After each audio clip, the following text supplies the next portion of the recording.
ونستعينه ونستغفره ونعوذ بالله من شرور أنفسنا ومن سيئات أعمالنا من يهده الله فلا مضل له ومن يضلل فلا هادي له أشهد أن لا إله إلا الله وحده لا شريك له وأشهد أن محمدا عبده ورسوله وبعد. Kita sampai surah At-Tariq. Ada dua arti At-Tariq yang datang tiba-tiba di malam hari. Arti kedua mengetuk.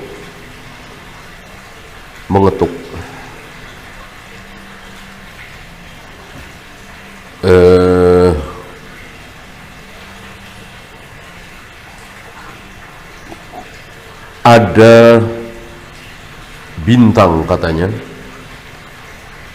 yang menurut khabar dari para ilmuwan itu mengeluarkan bunyi, dan bunyinya katanya persis seperti ketukan pintu. Itu khabar dari ilmuwan, bisa benar bisa salah. Yang pasti benar adalah dalil wahyu dari Allah dan Rasulnya.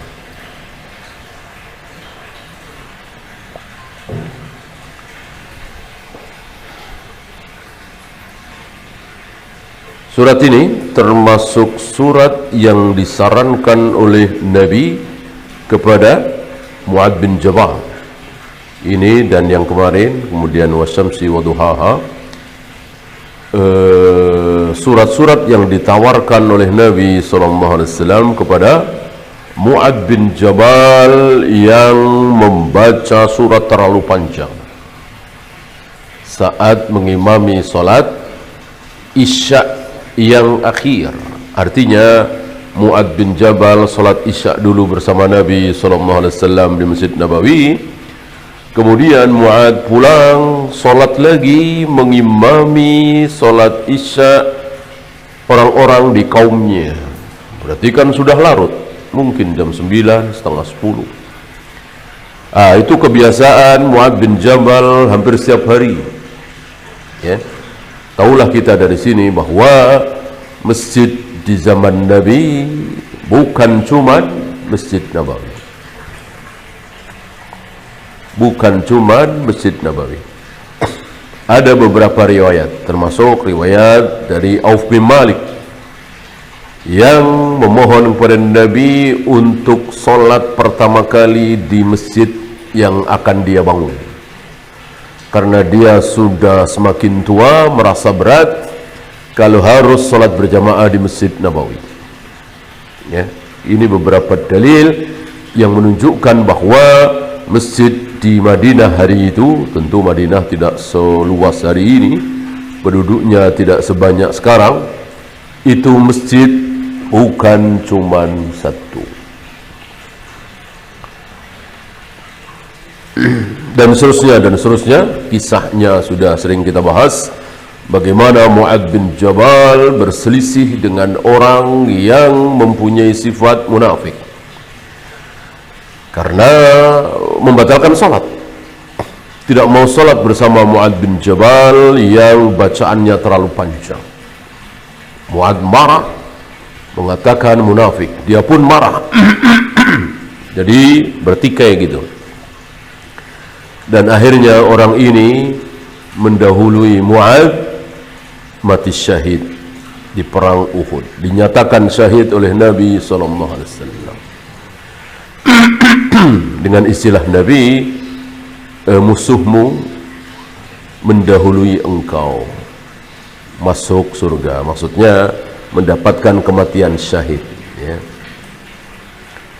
Bukan berarti orang ini lebih mulia dari Mu'adz bin Jabal, tidak. Mu'adz bin Jabal kan disanjung oleh Nabi SAW sebagai umatku yang paling tahu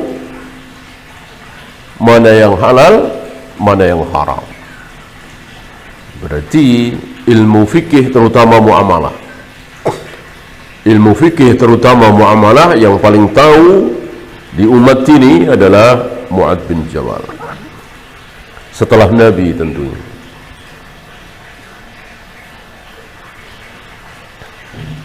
Karena para sahabat keilmuan mereka menonjol di tempat-tempat tertentu. Tidak seluruh ilmu dikuasai oleh Ibnu Abbas nomor satu, enggak. Tidak semua ilmu dikuasai oleh Ibnu Mas'ud nomor satu, enggak. Ibnu Mas'ud menonjol di tafsir, terjemahanul Quran, ya. Zaid bin Sabit menonjol di faraid. Umatku yang paling tahu tentang ilmu faraid, ya, Zaid bin Sabit. Umatku yang paling mungkin bacaan Al-Qur'annya, Ubay bin Ka'ab, dan begitu seterusnya.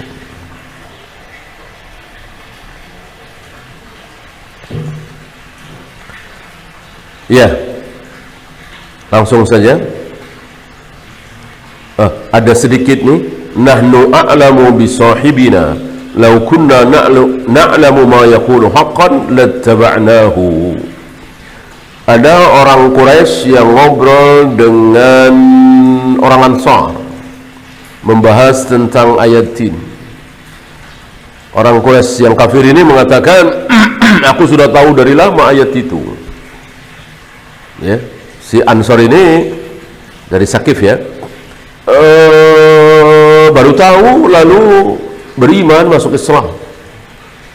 Kata si kafir Quraisy, kami udah dari lama tahu ayat itu.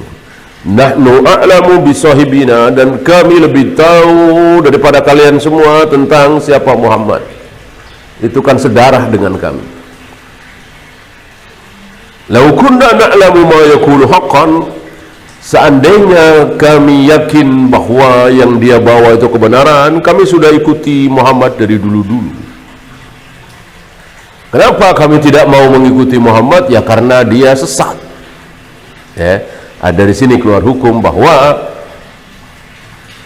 dalil mengalahkan bukti, dalil mengalahkan hujjah ilmiah. Ini kan hujjah ilmiah, kan? Saudaranya sendiri, teman dekat sendiri, saudara nggak mau percaya. Masa kita yang jauh mau percaya? Nah, itu kan logika, kan? Logika, kan? Misalnya antum mau hubungan bisnis dengan si fulan, tiba-tiba antum dapat info langsung dari keluarganya si fulan, teman dekat si fulan, jangan, dia mau penipu. Tentu kita nggak mau meneruskan bisnis dengan si fulan ini.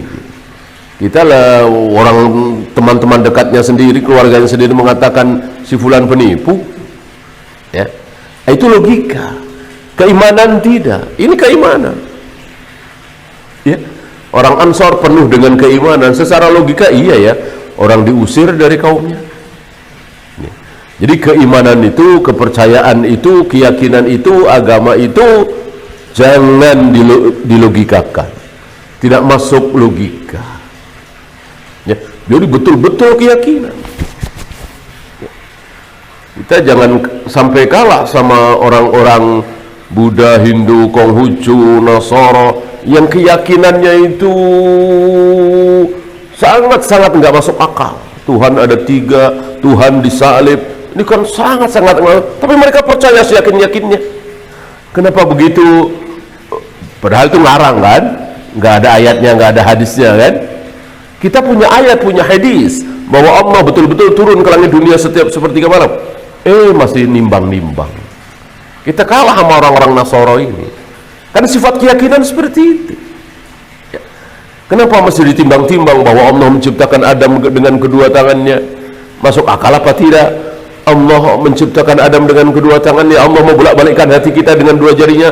Ini nggak masuk akal. Nah, ini kalah sama orang-orang Nasara, Buddha, Hindu, Konghucu, segala macam yang keyakinannya membuat kita tertawa. Sebetulnya sih semua keyakinan membuat orang lain tertawa, ya.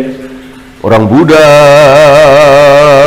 melihat orang-orang Kristen beragama tertawa, orang Kristen melihat orang Islam beragama tertawa. Emang begitu, ya, meyakini keyakinan masing-masing. Nah, bagaimana kita tidak yakin dengan Al-Quran dan Sunnah? Sementara bukti sudah banyak tentang kebenaran Al-Quran. Ini ada satu ayat, dua ayat yang logika kita tidak bisa mencerna, nggak masuk di akal kita. Kok mau kita tolak, kita coret, atau alusnya kita takwil, maksudnya bukan seperti itu, ya. Ini jangan sampai kita salah dalam beragama.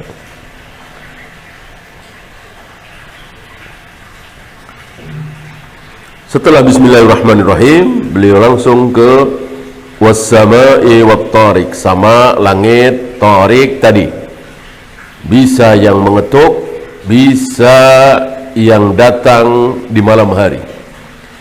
Datang di malam hari, nanti ada riwayat akan dibawakan oleh beliau, larangan datang di malam hari dengan tiba-tiba ke istri, ke keluarga. Nanti akan dibawakan larangannya, ya. Oleh karena itu Nabi SAW sepulang safar, jika sampai Madinah, pulang ke rumah masing-masing, kok malam, habis isya, tengah malam, sepertiga malam yang akhir, maka Nabi bikin perkemahan di sekitar Madinah.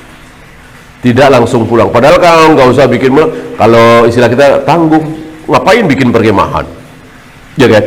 Udah langsung pulang aja.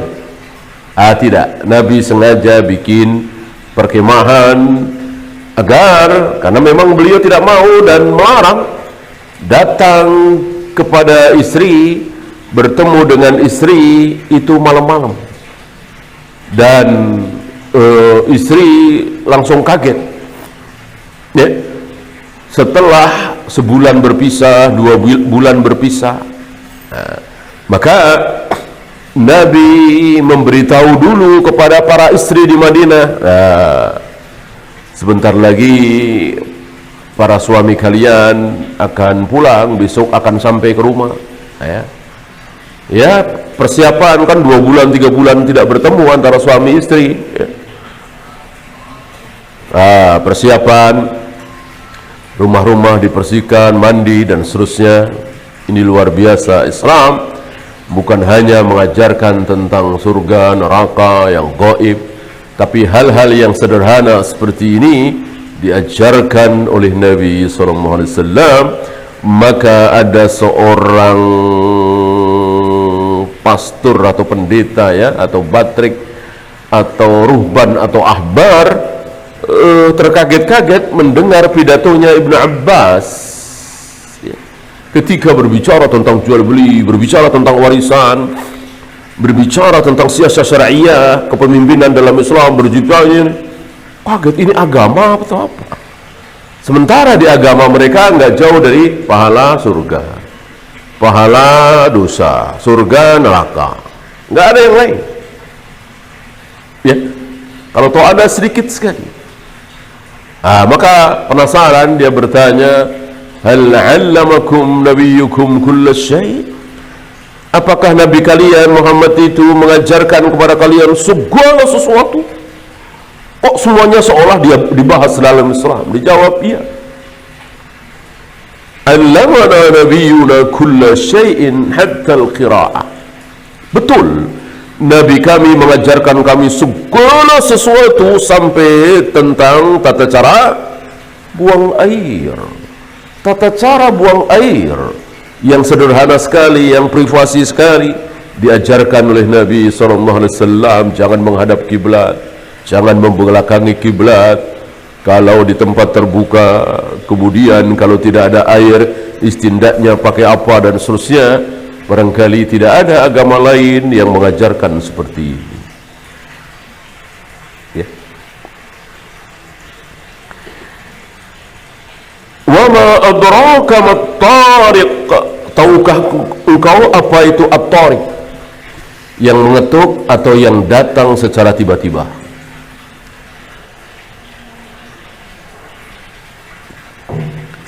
Sepertinya yang mengetuk ini lebih akrab lis-shawab, lebih dekat kepada kebenaran. Karena ayat selanjutnya mengatakan an-najmus tsaqib, yaitu bintang yang nyalanya luar biasa. Ya. Barangkali bintang inilah yang oleh para ilmuwan disadap, didengar suaranya seperti suara ketukan pintu, tuk tuk tuk tuk tuk tuk tuk tuk tuk. Dan Allah sudah beritahu kepada kaum muslimin, Rasul dan para sahabat 1400 tahun yang lalu lebih. Ya, para ilmuwan kafir itu baru tahu hari ini kalau ada bintang kok mengeluarkan suara, dan suaranya seperti suara ketukan pintu.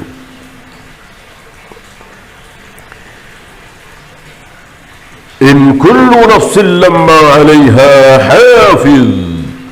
Tidak ada di antara kalian yang tidak ada hafidnya, yang tidak ada penjaganya, tidak ada. Ya. Dalam urusan pahala dan dosa, dan dalam urusan fisik. Ya. Teman-teman dia yang duduk di situ mati semua, dia doang yang enggak. Padahal secara perhitungan akal, dari mati semua karena kejatuhan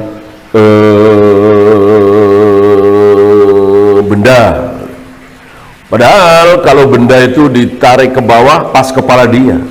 Hal-hal seperti ini sering kita dapati. Ya. Kenapa? Karena memang takdirnya dia nggak kena hari itu, nggak mati, boro-boro mati, lecet aja tidak. Ada malaikat yang bertugas khusus, malaikat hafadzah, ya. Ada anak kecil, ya, berdiri di situ, ya.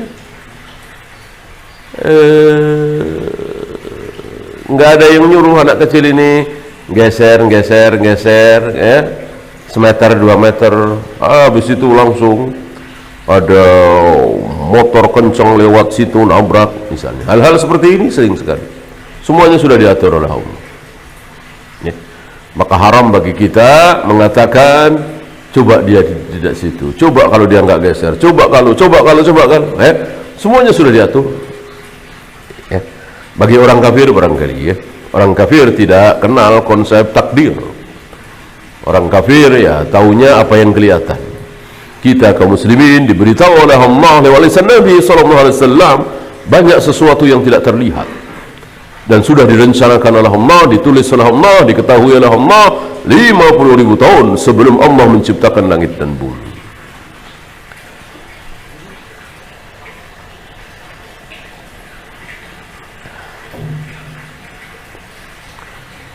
Falyanzuril insanu mimma khuliq. Hendaklah manusia itu melihat dari apa dia diciptakan. Insyaallah kita semua tahu bahwa manusia itu diciptakan khuliqa min ma'in dafiq, dari air. Yang dimaksud air di sini adalah air mani dafiq yang memancar. Ya.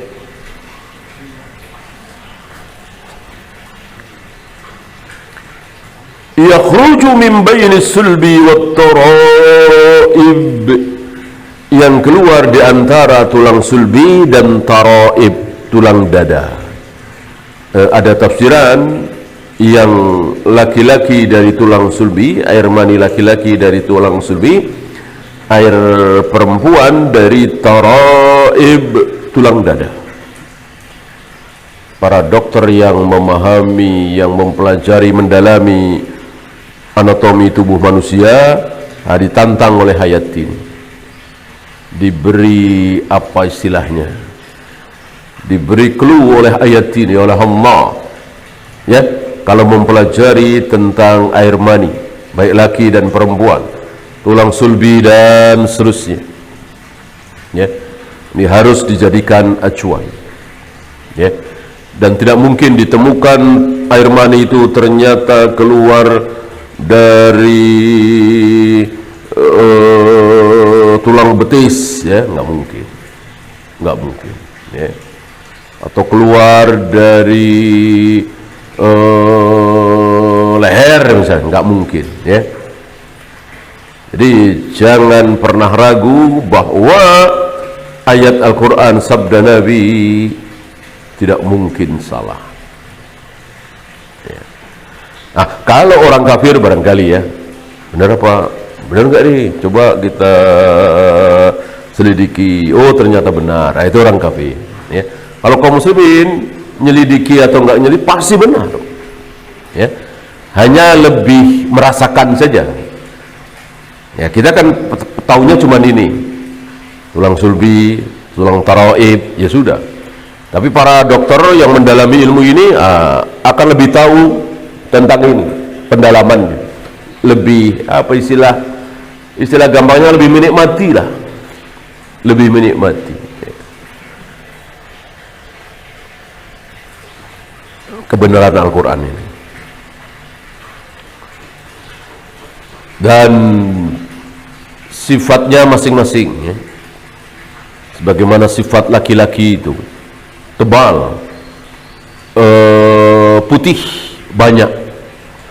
Itu sifat air mani laki-laki. Beda dengan sifat air mani perempuan, sedikit, lembut, kuning. Ya, karena laki-laki dengan perempuan beda. Jangankan setelah dewasa, air maninya saja beda.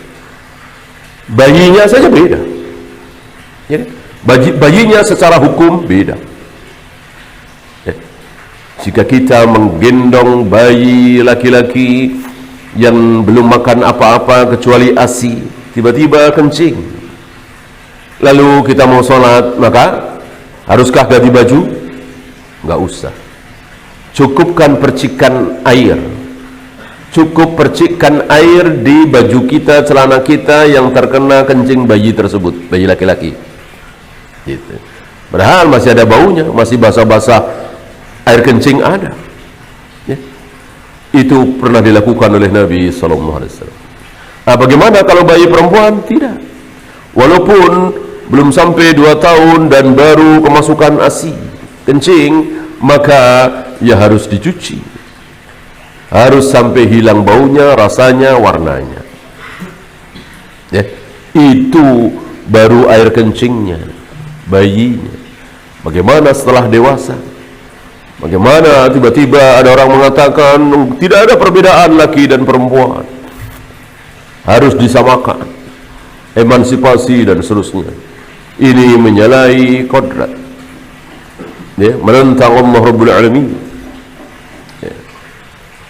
Hukum selanjutnya jelas. Perempuan tidak boleh jadi imam walaupun hafal 30 juz, tidak boleh jadi pemimpin, ya, yang di dalamnya ada laki-laki, negara, gubernur, camat, lurah. Kalau laki-laki jadi saksi cukup 1, kalau perempuan jadi saksi harus 2. Saksi pernikahan kan minimal 2 laki-laki muslim. Ini nggak ada laki-laki, boleh perempuan? Boleh, tapi harus 4. Gitu ya.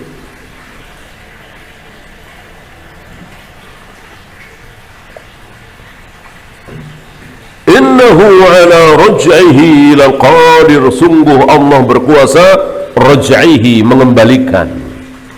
Bisa mengembalikan air mani tersebut ke tempat semula. Kalau bukan Tuhan, saya kira nggak bisa. Kalau bukan Allah Rabbul Alamin, siapa yang mampu mengembalikan air mani itu ke tempat semula, ke sulbinya? Pengertian kedua, mengembalikan manusia dalam bentuk semula setelah dia mati menjadi tanah. Mati ratusan tahun, ribuan tahun, seperti jasadnya Abu Jahal, Abu Lahab. Tentu sekarang udah nggak karu-karuan, berpisah tulang-tulangnya dan seterusnya. Kok dikembalikan lagi seperti keadaan Abu Jahal, Abu Lahab masih hidup waktu itu, kecil bagi Allah, sangat kecil bagi Allah. Yauma tublas sarair, pada hari di mana seluruh rahasia diungkapkan. Rahasia-rahasia itu diungkapkan. Ya. Antum tahu rahasia segitiga Bermuda? Nggak tahu ya, penuh misteri, banyak yang nanya. Nanti akan diungkap. Ya.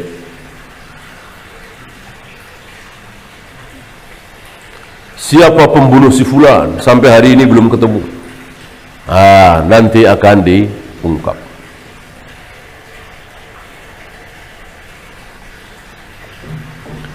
Yang hari ini orang-orang pada ketawa karena berhasil menyembunyikan rahasia itu. Ya. Misalnya yang mengeluarkan Edi Tansil dari penjara waktu itu, nggak ada yang tahu kan? Mereka sipir-sipir ini bermain dan ketawa, tentu mendapatkan sesuatu. Nanti akan dibongkar. 7 pemuda Ashabul Kahfi namanya siapa aja, nggak ada yang tahu kan, kecuali dugaan-dugaan. Dari Al-Quran dan Sunnah kan nggak ada. Ya. Nanti akan diungkap, namanya si Anu, si Anu, si Anu. Ya. Seluruh rahasia akan diungkap. Ya. Apalagi di surga. Kalau di neraka yang ngapain?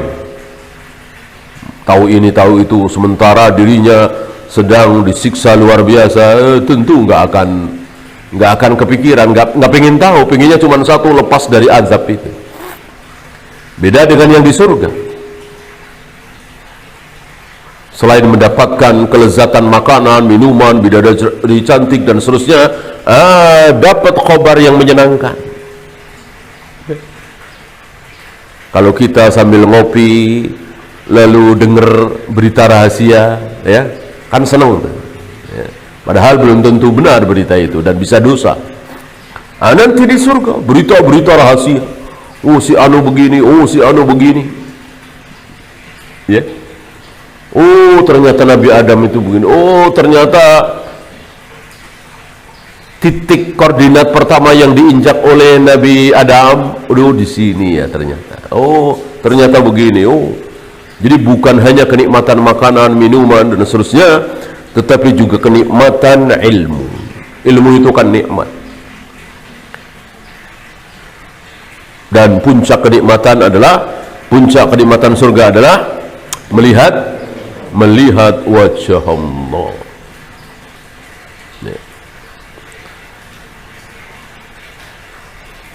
Fama lahu min quwwatin wala nasir. Tidak ada kekuatan bagi dia, tidak ada penolong.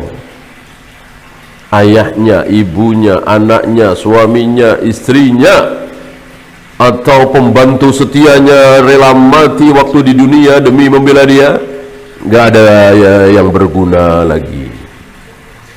Ya. Hanya Allah satu-satunya penolong. Ya, beliau selesaikan sampai di ayat 10 ini. Untuk ayat 11 sampai 17 beliau akan lanjutkan di tempat lain, ya. Insyaallah di pekan depan. Riwayat yang dibawakan oleh beliau adalah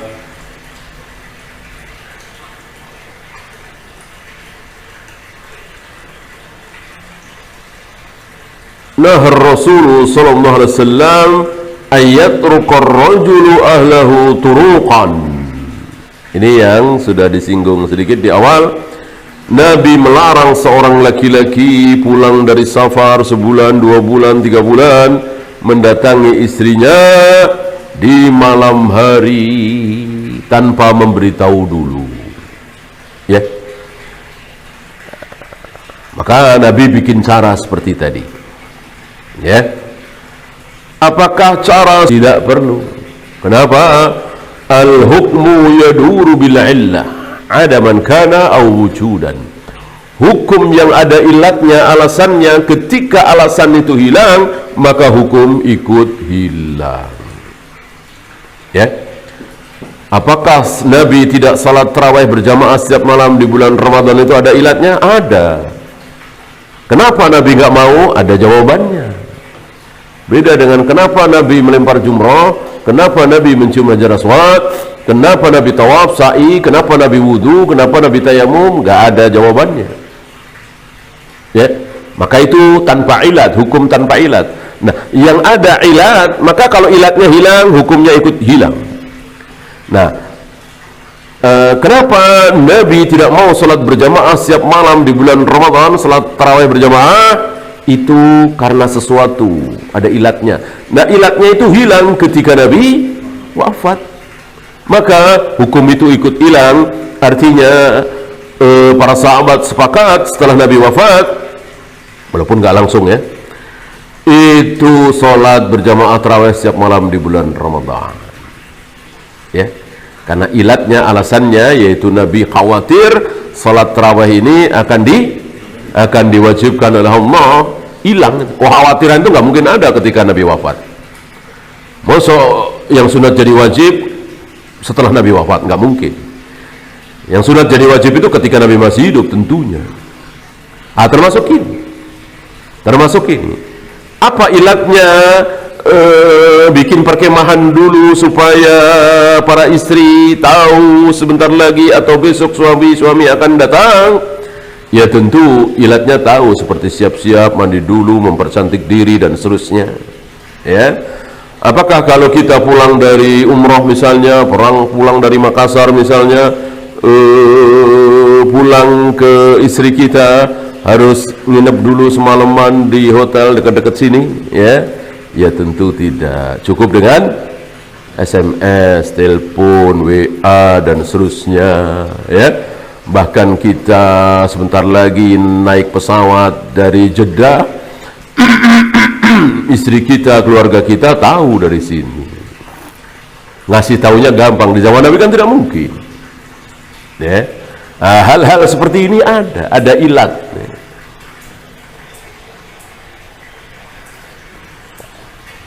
Tapi jangan sekali-sekali menggunakan kaidah ini untuk wudu, azan, qomat, tayamum, tawaf, sa'i.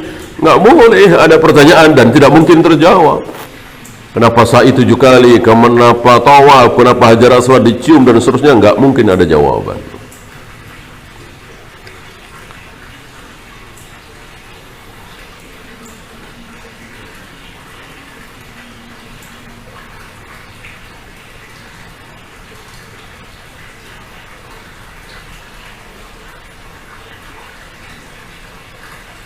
Kecuali ada sesuatu, illa tariqan yatruku bi khairin ya rahman. Ada kalimat kecuali datang membawa sebuah kebaikan atau yang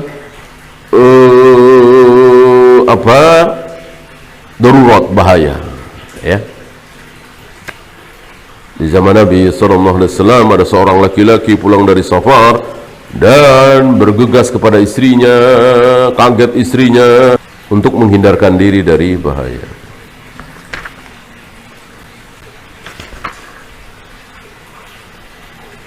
Sedikit keterangan dari beliau dan beberapa perbedaan pendapat para imam tentang at-taraib ma bainal mankibaini was ila sadar. Ya, yang dimaksud taraib itu antara pundak dengan dada. Ada yang at-taraib asfalu min at-taraki, di bawah leher. Ada yang di antara dua payudara perempuan. Ada yang mengatakan tulang rusuk yang paling bawah, yang 4. Ya, ini pendapat-pendapat yang tentu bisa benar, bisa salah.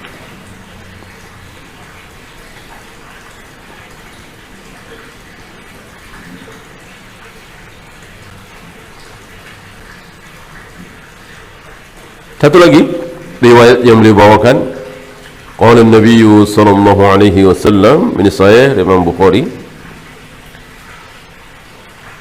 yurfa'u li kulli ghadirin liwa'un. Setiap pengkhianat itu punya liwa. Bendera itu inda istihi, di belakang dia, ya. Di belakang punggungnya, di atas pantatnya ada benderanya di situ. Yuqalu hadhihi ghatratu fulan bin fulan. Lalu dikatakan ini pengkhianatan fulan bin fulan. Jadi siapa di antara kita yang pernah berkhianat, wajib bertaubat dan memohon ampun kepada Allah, minta maaf kepada orang yang kita khianati, daripada kita bernasib seperti ini. Memalukan sekali, ya. Di padang mahsyar di akhirat ada benderanya, liwa, dan tertulis di situ ini pengkhianat, ya, yang dikhianati si fulan, ya. Atau mengkhianati negeri Indonesia, mengkhianati temannya sendiri, mengkhianati apa yang sudah disepakati, ya, maka dikatakan hadhihi ghadratu fulan bin fulan, ya. Apalagi kalau yang dia khianati itu banyak. Waliyadu billah. Ya, ada pertanyaan, silakan.